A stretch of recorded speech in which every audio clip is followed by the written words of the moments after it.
America, Israel 2 కలిసి Iran మీద దాడి చేస్తున్నాయి. కానీ ఇరాన్ మాత్రం ఇజ్రాయెల్ మీద అండ్ అమెరికాకు సంబంధించిన ఈ యొక్క గల్ఫ్ కంట్రీస్లో ఉన్న బేసెస్ మీద అండ్ వాళ్ళ యొక్క స్థావరాల మీద మాత్రం దాడి చేస్తూ వస్తుంది. ఎందుకు అంటే ఇరాన్ దగ్గర ఉన్న బాలిస్టిక్ మిసైల్స్ అనేది ఓన్లీ 2500 నుంచి 3000 కిలోమీటర్స్ వరకు మాత్రమే రీచ్ అవ్వగలవు వాళ్ళ దగ్గర ఉన్న బాలిస్టిక్ మిసైల్స్.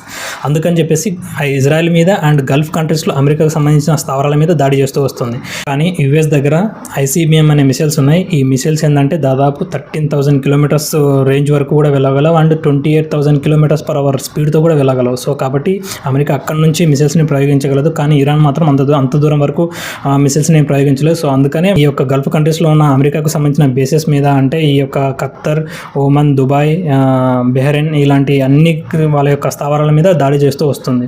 అండ్ అమెరికా దగ్గర ఇలాంటి మిసైల్స్ మాత్రమే కాకుండా B-2, B-52 ఇలాంటి బాంబర్స్ కూడా ఉన్నాయి. సో ఇవి చాలా పవర్ఫుల్ మిషన్స్. ఎందుకంటే రాడర్స్కి ఎక్కడ కూడా దొరకవు అండ్ ప్రపంచంలో భూమి మీద ఎక్కడ ఏ మారుమూలకైనా సరే ఇవి ట్రావెల్ చేయగలవు, అంత డిస్టెన్స్ వరకు కూడా ట్రావెల్ చేయగలవు. సో కాబట్టి అమెరికా చాలా పవర్ఫుల్ అని చెప్పుకోవడానికి వాళ్ళ టెక్నాలజీ పరంగా ఇది కూడా ఒక రీజన్ ఉంది. అండ్ వీటి గురించి B-2 గురించి, B-52 బాంబర్స్ గురించి కూడా మనం క్లారిఫైగా ఒకసారి నేను చెప్తాను. సో ఇలాంటివి న్యూస్ మిస్ అవ్వకుండా ఉండాలి అంటే కనుక లైక్ చేసి సబ్స్క్రైబ్ చేసుకొని పెట్టుకోండి. సో నెక్స్ట్ వీడియోస్లో కలుసుకుందాం. బాయ్.